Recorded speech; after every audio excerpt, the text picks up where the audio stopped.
नमस्कार साथियों, मैं प्रमोद आप लोगों का बहुत बहुत स्वागत करता हूं अपने तीसरे वीडियो में। और आज का मुद्दा है देश में रोज होते हुए नए नए आंदोलन के या छोटे मोटे धरना प्रदर्शनों की। जैसा कि आप जानते ही हैं कि सीजेपी आंदोलन जो जंतर मंतर से शुरू हुआ था और उसके ख़त्म होने के बाद झारखंड में शुरू हुआ। झारखंड में भी 60% एक तरीके से ख़त्म हो गया है। वहाँ पे जो है छात्रों की बातें मान ली गई हैं और उसके बाद जो है देश के हर कोने में, लखनऊ में, राजस्थान में, पता नहीं कौन सी जगह से खबर आ रही है, छोटे छोटे बच्चे जिसको जेन अल्फ़ा कहा जा रहा है, वो अपने स्कूल में टीचर की कमी को लेकर के और क्लासरूम की जो अव्यवस्थाएं हैं उसको लेकर के, कहीं लाइट की, कहीं पानी के लिए, तरह तरह की चीज़ों के लिए जो है वो सामने आ रहे हैं। छोटे छोटे बच्चे जो है वीडियो बना रहे हैं और एक तरह से मतलब जैसे हड़ताल होता है, जिस तरह से प्रदर्शन होता है, उस रूप में जो है खुल के अपनी बातें कह रहे हैं। इससे एक बात तो साफ है कि जंतर मंतर के आंदोलन को जरूर एक दूसरा रूप देने की कोशिश किया गया था। उसमें बहुत सारे वैसे लोग भी शामिल हो गए थे जो कि तमाम लोगों को पसंद नहीं आया उसमें जिस तरह की बातें हुई थी छात्रों के मुद्दों के अलावा। लेकिन झारखंड का प्रोटेस्ट देखा जाए तो मेरे हिसाब से सबसे सफल प्रोटेस्ट रहा है। वहाँ पे पुलिस ने थोड़ी बहुत जो कार्रवाई भी की, उसके बावजूद भी छात्रों के तरफ से कोई भी इस तरह की हिंसात्मक कार्रवाई नहीं हुई, कोई पत्थरबाजी नहीं हुई, किसी पुलिस वाले को कोई चोट नहीं लगा, जहाँ तक मेरी जानकारी हो। अगर ऐसा कुछ हुआ हो तो आप लोग बता सकते हैं कमेंट करके। लेकिन वो आंदोलन पूरी तरीके से फोकस वही रहा कि जो छात्रों का मुद्दा है, जो वहाँ पे पेपर हुए थे जिसमें गड़बड़ी की आशंका थी और आखिर में उसको मुख्यमंत्री को मजबूर होकर के कैंसिल करना पड़ा।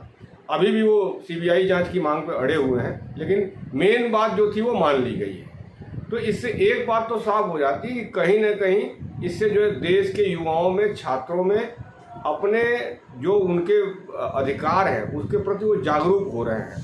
अब उनको अब जो है ना कोई इस तरह से बरगला नहीं सकता, कोई एक मुद्दा ऐसे छेड़ करके और किसी तरह से भ्रम में डाल के, जाति के नाम पे, धर्म के नाम पे और इधर का उधर करके नहीं। उनको अब लग रहा है कि हमारी बातें इसी तरीके से सुनी जाएगी। अब मुझे जो है ये सभी सरकारों के लिए, चाहे वो केंद्र सरकार हो चाहे प्रदेश की किसी प्रदेश की सरकार हो, सभी सरकारों के लिए चेतावनी है कि शिक्षा के मुद्दे को, जहाँ तक मुझे लगता था कि सरकारों की प्राथमिकता नहीं होती, सरकारों की प्राथमिकता क्या होती है कि किस तरीके से लोकप्रियता हासिल करना है, किस तरीके से सरकार के आखिरी कुछ महीनों में, 6 महीना या 1 साल पहले कुछ सरकारी वैकेंसी निकाल दिया, कुछ लोक लुभावन वादे कर दिए, कुछ पैसे डायरेक्ट बेनिफिट वाले जो है ट्रांसफ़र कर दिए और चुनाव जीत गए। लेकिन अब देश का युवा, देश के छोटे बच्चे भी इस बात को समझ रहे हैं और वो जो है इस बहकावे में नहीं आने वाले हैं। उनको पता है कि हमारी प्राथमिकता क्या है, हमारी ज़रूरतें क्या है और क्या होना चाहिए और क्या नहीं होना चाहिए। ये सभी राजनीतिक दलों के लिए और सभी पार्टियों के लिए ये बहुत बड़ा सबक है। किसी को अगर ये खुशी हो रही है किसी राजनीतिक दल को कि चलो ये मुद्दा तो बीजेपी वाले राज्य में है और जो है मेरे यहाँ नहीं है, या बीजेपी वाले सोच रहे हैं कि नहीं ये मुद्दा तो खाली पंजाब में हो रहा है या केरला में हो रहा है या किसी कांग्रेस वाले राज्य में हो रहा है, तो ऐसा नहीं है भैया। जब तकलीफ होगी तो करा उठेगी, आवाज़ उठेगी। अब वो कोई भी स्टेट हो सकता है। तो अब सरकारों को और नेताओं को एक बात अच्छी तरीके से समझ लेना चाहिए कि आप सिर्फ बहला करके काम नहीं चलेगा, आपको कुछ करके दिखाना होगा, छात्रों के लिए कुछ करके दिखाना होगा, रोजगार के ऊपर कुछ करके दिखाना होगा।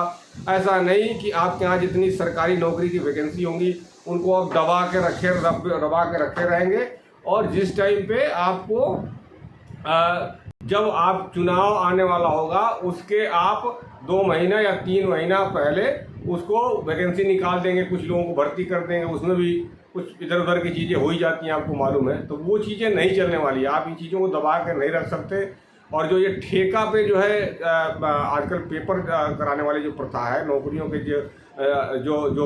जो टेस्ट होते हैं उनको जो कंपनियों को ठेके पे दिया जा रहा है और उनके ऊपर तमाम तरह के सवालिया निशान है। एक राज्य में एक कंपनी बैन होती है, वही कंपनी दूसरे राज्य में जा करके जो है अपना वहाँ पे उसको कॉन्ट्रैक्ट मिल जाता है।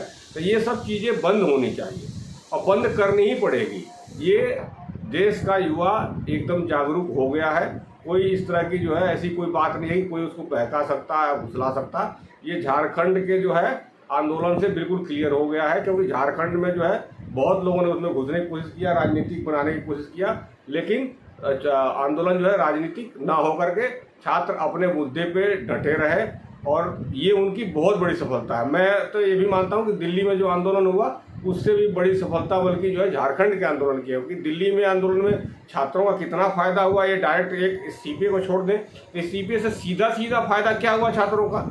एक जरूर है कि सरकार झुक गई और शिक्षा मंत्री हट गए, हो सकता है कि नए शिक्षा मंत्री उसके बाद अच्छा काम करें। इसके अलावा डायरेक्ट फायदा तो कुछ हुआ नहीं, जो पेपर था वो तो ऑलरेडी कैंसिल हो ही गया था, दोबारा हुआ ही हुआ, लेकिन झारखंड में वो हुआ जो छात्र चाह रहे थे।